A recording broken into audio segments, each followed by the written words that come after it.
Losing both parents as a young child is a devastating experience beyond words. In the years before the 20th century, this tragedy often plunged children into a nightmarish existence, particularly if they found themselves without relatives, unwanted, or without support. Basic necessities like food, education, and care were luxuries for many of these orphans. In the United States, the response to this plight began to take shape in the early 1800s, with religious and charitable organizations establishing orphanages to provide some semblance of care and support. However, it wasn't until the early 1900s that any meaningful legal measures were enacted to address child abuse and neglect. Before then, there were no systematic screening processes or agencies dedicated to investigating and preventing such atrocities against children.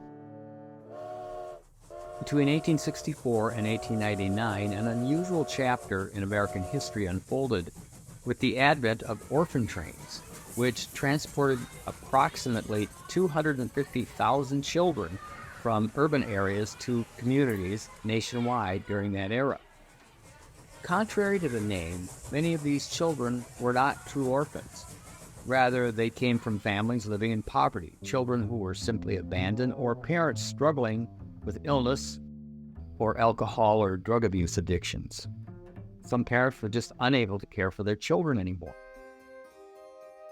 In 1885, Minnesota established the Minnesota State Public School for Dependent and Neglected Children. The Owatonna State Public School, created in 1885, housed children aged 3 to 14. By the 1930s, it accommodated up to 500 children across 16 cottages. Before this, orphan children faced placement on poor farms alongside adults, including criminals and the mentally ill. Over 10,000 abandoned or abused children were sent to Owatonna between 1886 and 1945. While it was certainly an improvement over the way orphaned and abandoned children were treated in the past, it still wasn't the most ideal home for young children. In the early 1900s, instead of enjoying the wealth accumulated by their family, sisters Henrietta and Minna Reiff chose an unusual path. They agreed to stay single and adopt children. Over the years, they eventually adopted 9 girls. Those years were filled with joy, challenges, victories, and overcoming hardship. This is their story.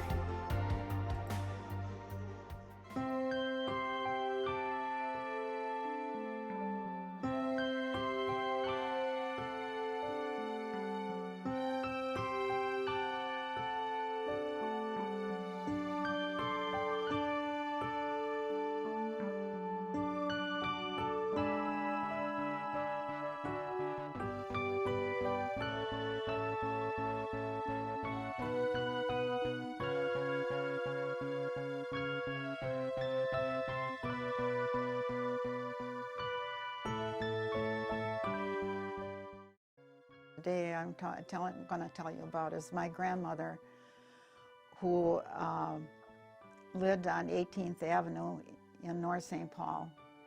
One of my earliest memories is going to my grandmother's house in a box sled that my family had, and that was on a box on runners. And they were going to my grandmother's, which was only a couple blocks. My grandmother lived on 18th Avenue in the Octagon House, which when we were growing up, we did not realize that that was a different kind of a building pattern. Most houses were square or oblong, and that house has 8 sides.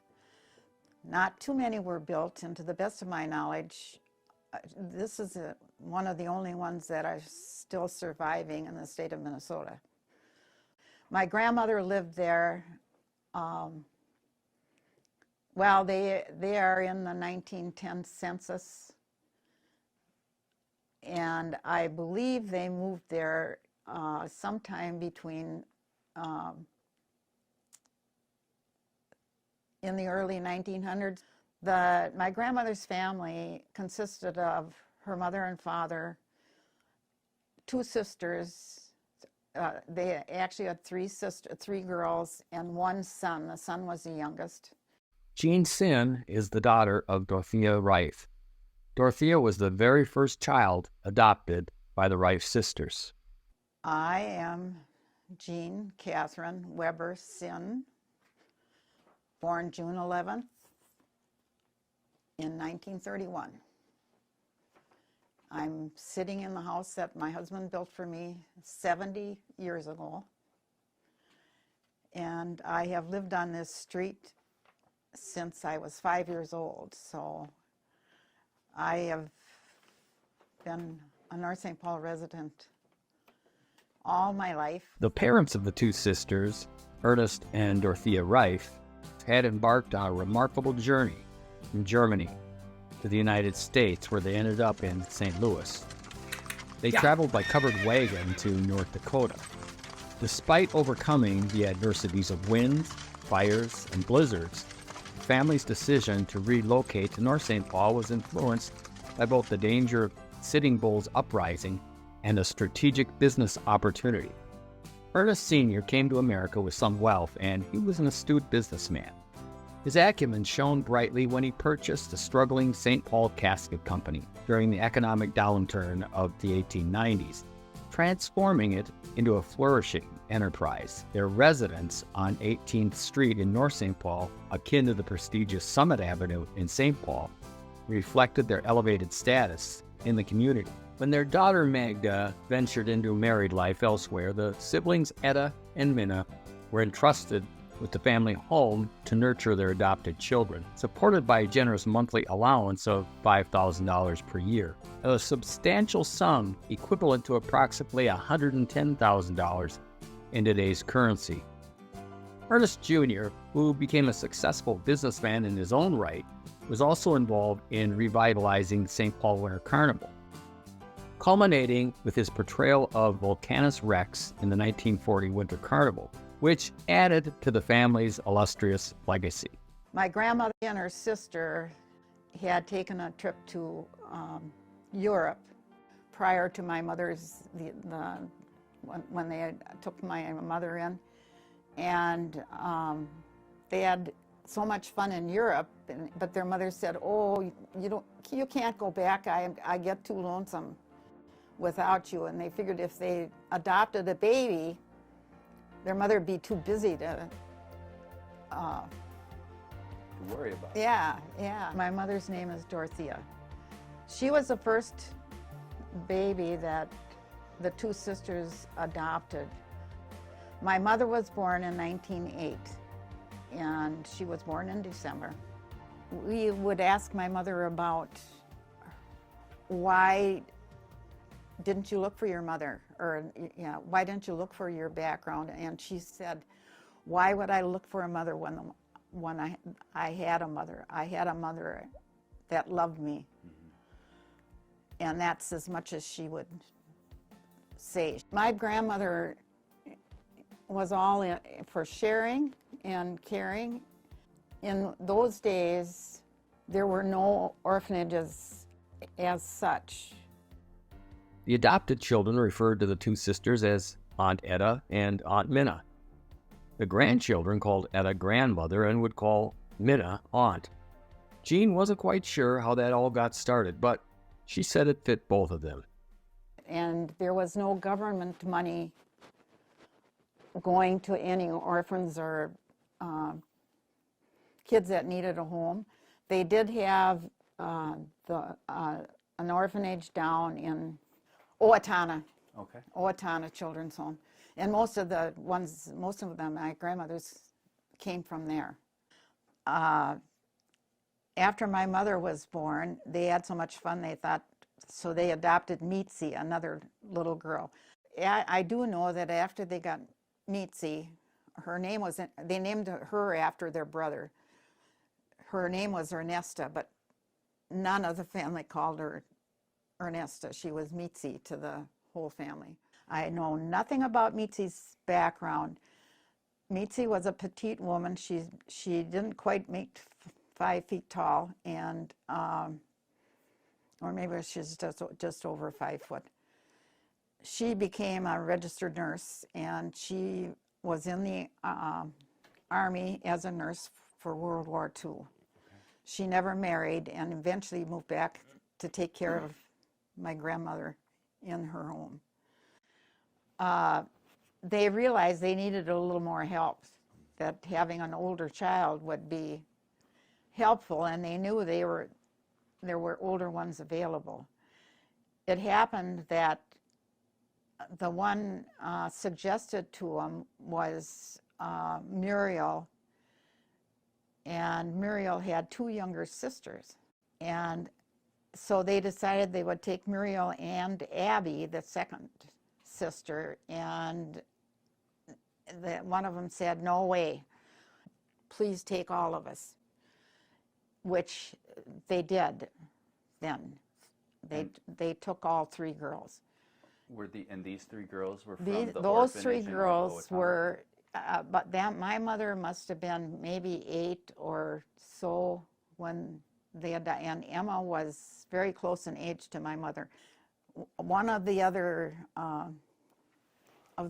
girls,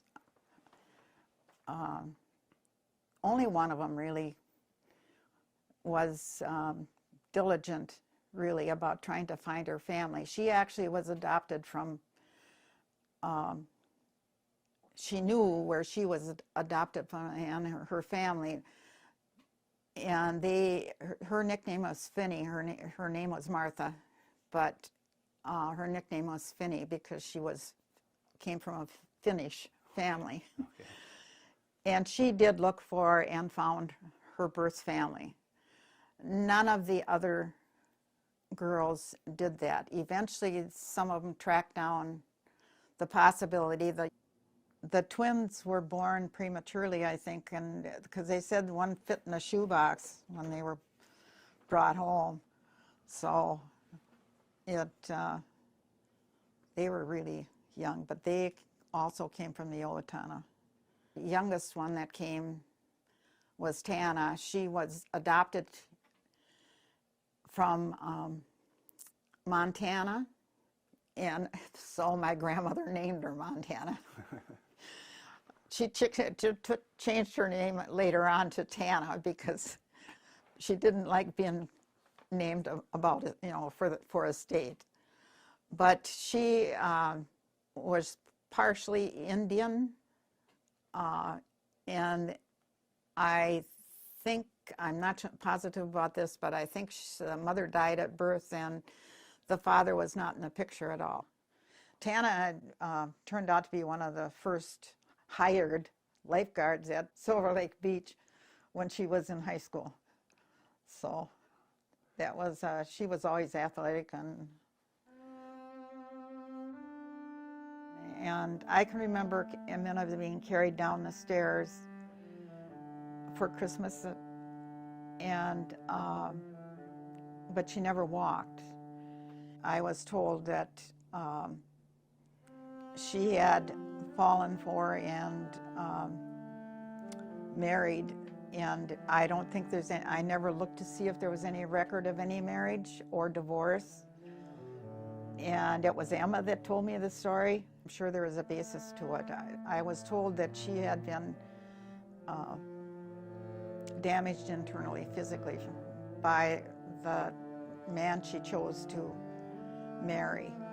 Came back home and went to bed and never resumed a normal life. She lived in her bed, in her bedroom, for until she died.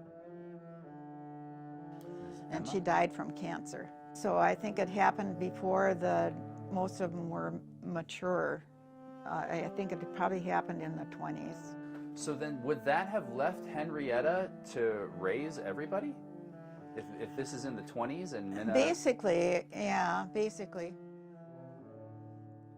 My grandmother was a fan of Mary Baker Eddy. Mary Baker Eddy established the Christian Scientist. And I looked it up on the because I'd forgotten to talk about it, I looked it up and it said she died in 1910. She was a proponent of you are your own master, your own, and you are able to do things yourself. And my grandmother was a great proponent of that. But that said, she did raise those girls. They all went to North Presbyterian Church in North St. Paul. So somebody had to start it. I mean, she and maybe Minna both took them before they were school age and up, because a couple of them got married there and several of them got buried there. While there's so much more to unravel in this captivating story, we must bring our journey to a close for now. Delving into every intricate detail would require more time that we have available at this moment. As time marched forward, the children blossomed into individuals leading fulfilling and joyous lives. Many chose marriage and parenthood, building generations of love and kinship. Occasionally, their heartwarming family reunions even graced the pages of newspapers, a testament to the enduring bond and cherished memories they all shared.